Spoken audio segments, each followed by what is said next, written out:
particularly do want to hear from you about this plan to require facial ID or a proof of a passport showing, facial features, obviously, for anyone under the age of 13.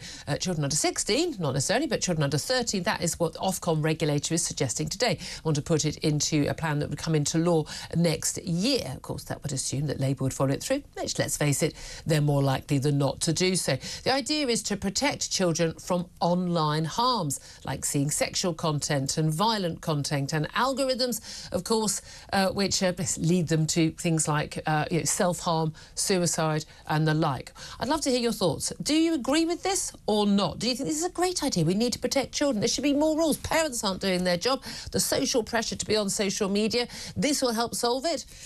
Is it the answer? Or do you not trust the government to bring in these sort of rules? Do you not trust the social media companies? Maybe you, like me, are a little bit concerned that actually once you bring in facial ID requirements for children, then you're bringing them in for adults, because how else would you know that someone was a child or an adult? Get in touch. Tell us whether you agree with this policy or not, and tell us, crucially, why. I'd love to hear your thoughts. You can get in touch on text on 87222. You can get in touch on X at TalkTV. But most of all, I'd love to get your phone calls. 0344 499 1000 is the number to call. That's 0344 499 1000. You can also send a WhatsApp on that message, on that number as well. Right now, to discuss this and all the other big topics of the day, delighted to say former Conservative Special Advisor Charlie Rowley is here. Hello. Hello, good morning. Lovely to see you. I haven't seen you for a little bit.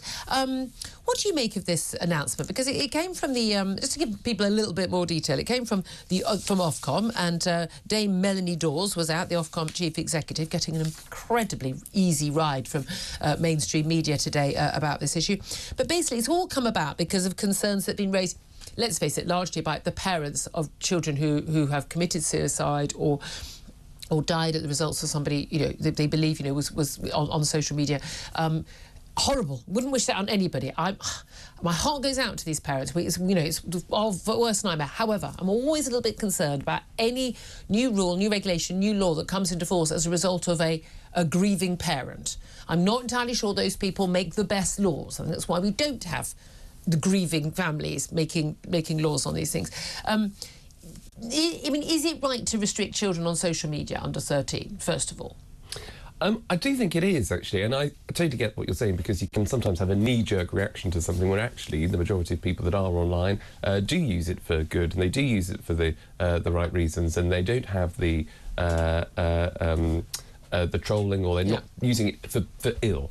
But there are just far too many cases, I think, now amongst kids and young people who are facing those pressures, that do see that content that they shouldn't see, that is inappropriate, that is used to abuse, that is used to misuse, and to coerce, and to do horrible things to kids, where I just think is totally wrong. So something has to be done. Whether this is the answer...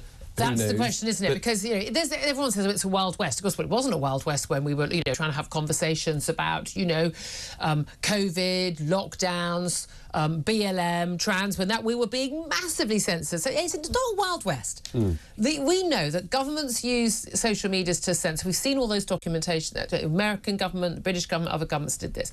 We know about what those governments did to spy on their own people over lockdown. We've seen the censorship of people making statements of fact, like trans women are not women, they are men, being kicked off social media. People even saying things like all lives matter after Black Lives Matter, being kicked off social media. There's loads of censorship.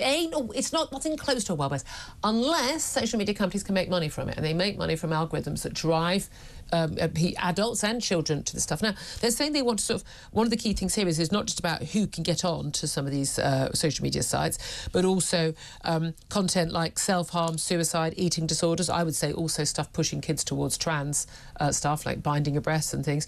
The idea is that there should be algorithms that change, that doesn't do that. But I don't want adults being driven to this stuff. This is clearly dangerous. We know the algorithms drive people to look at things that they'll get angry about, because that promotes people being on social media. They are not about social good or communicating, these companies, whether it's Facebook, Instagram, TikTok, Snapchat, whoever it is. They are about making money, and they don't charge us for these items because we are the product they are selling. So we need to remember that, don't we? But do we trust the social media companies more or less than we trust governments and regulators. I'm sorry, I don't trust Ofcom to get things right. I can see the stuff that they try and regulate us over. Yes, I think the social media companies certainly had to have done more, I think, in the past. I mean, the genie's out of the bottle now. Yeah. I mean, if you just take Twitter or X, you just to name one, you can have a faceless profile as an adult, and you can go on day after day. You control people like you and me. Hello, I see those people. Hello, all of you. Hello, my little botty friends. Yeah. No, but you and I both, big enough, grown up to sort of, you can dismiss that, you can take it on. But there are other people that obviously devastated by it. Get devastated by it, and it impacts on their lives. But we also know that like things like X, formerly Twitter, was used massively in some of these revolutions, in terms of the movements to try and get people together to rise up against authoritarian governments. They wouldn't be able to do that if they had to have their names given to the authorities. So, there's a balance there. There is, and I think it's just why perhaps Ofcom, I think I understand what they're trying to do, but it certainly comes from, the social media companies to do more to make sure that actually, yes, that they are able to make profits because they're good companies and they are used for good causes, to promote campaigns for the positive, to share information, news. I think that most people get their news online now. I find that a bit worrying when they get it from TikTok, personally. And that's absolutely true, because I think most young people do get their So news about my thing is, if you're getting your news from TikTok, you're not getting news. Yes. That's the key thing. But some of these figures are absolutely astonishing. Tech firms, basically, under this proposed Ofcom code of practice, tech firms that fail to comply with the new regime would face fines of up to 10% of their global turnover. How on earth they would be entitled to that? So a company like Meta, which owns Facebook and Insta, you're looking at £11 billion. Yeah, good luck with that, I would say. One of my big issues really here is that so many kids on social media who should not be on social media. I certainly was stuck to the rules in terms of, 13 years old. I don't know, what was it? Was it Insta that the 13-year-olds were on there at the time? But again, a private account. You must verify everybody. You can't be anybody you don't know who can follow you in terms of what pictures can go on and things. But this incredible research by Ofcom shows that 34% of children aged 3 to 7 are on social media. What the absolute big F word are parents thinking? I mean, unless what we're talking about, maybe WhatsApp, so they're just being able to message parents or grandparents, but your 3 to 7-year-old does not need a phone. Full stop, end of.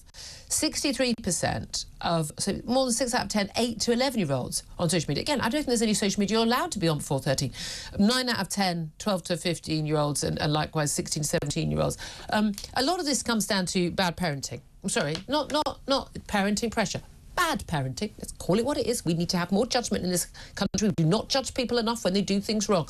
But I can also understand the pressure on parents when, but all of my mates are on it. This is how everyone arranges to go out in the evening. How am I going to be in the gang? Exactly. It's far too easy as a parent, and I know it's hard. It's hard enough being a parent, but it's far too easy as a parent to just hand over your mobile device or a tablet to entertain your kids. Stop talking to me. Exactly. And so once you do that once or twice, just to maybe give yourself a bit of a break, or the kids won't be entertained enough. But once it starts, the genie becomes out of the bottle. It becomes something that you can always go to rather than something. And they do. And they do. And you can see it coming. You can see it when you're sitting, in a train. You see kids walking on restaurants, the worst place in the world. You see parents just sitting on their gadgets, and their kids are too. But I'd love to hear from you. Do get in touch, particularly on the phone, 0344 499 1000. Tell us what you make of this new code of conduct being proposed. Text 87222, and you can get in touch on X at TalkTV. Assuming you're over 13, you're allowed to. Although you shouldn't be on the site. I'm hoping you're over 13. You should be in school. You should be in school if not.